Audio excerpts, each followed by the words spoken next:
যার গান শোনার জন্য আপনারা এত অপেক্ষা করে রয়েছেন, বিশ্ববিখ্যাত ভারত বিখ্যাত গায়ক মিস মনিকা চৌধুরী আমাদের মঞ্চে উপস্থিত হবেন আর কিছুক্ষণের মধ্যেই। আপনারা একটু এভাবে বসে থাকুন, আর কিছুক্ষণের মধ্যেই উপস্থিত হবে মিস মনিকা।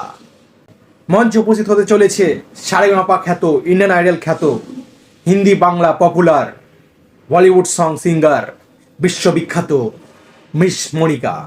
আপনারা একটু ধৈর্য ধরুন, এই উপস্থিত হতে চলেছেন মিস মনিকা, আর কিছুক্ষণের মধ্যেই মঞ্চে উপস্থিত হবে। আপনারা শুধু একটু ধৈর্য রাখুন, আর কিছুক্ষণের মধ্যেই আসতে চলেছে মিস মনিকা। আর কতক্ষণ ধৈর্য ধরবো? না তো ওরা যা ধৈর্য ধরাতে বলছে, আমারই ধৈর্য শেষ হয়ে যাচ্ছে। তো মঞ্চে উপস্থিত হতে চলেছে miss Monika, miss Monika, miss Monika. তো আপনারা একটু ধৈর্য ধরুন, চলে আসবেন মিস মনিকা। আর কখন আসবে মনিকা? মনিকার আসবে না, সোনিকা চলে আসবে না তো।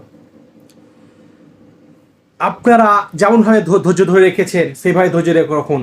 এসে গেছে, ইতিমধ্যেই তার গাড়ি পৌঁছে গেছে খুব কাছাকাছি, আর কিছুক্ষণের মধ্যেই আসবে। কত ম্যানেজ দেবো এবার, ওরা না আমাকে ম্যানেজ করে দেয়। ইন্ডিয়ান আইডল খ্যাত, অনেক গান গেয়েছেন, এই কিছুক্ষণের মধ্যেই মঞ্চে উপস্থিত হবেন। আর কিছুক্ষণের মধ্যেই আপনার ধৈর্য ধরুন,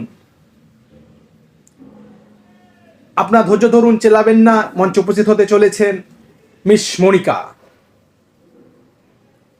তাই এতবার মনিকা মনিকা করেছি, নিজের প্রেমিকারও নাম নিইনি এতবার। হ্যাঁ, উপস্থিত হতে চলেছেন মিস মনিকা। গাড়ি পৌঁছে গেছে ধর্মতলার মোড়ে।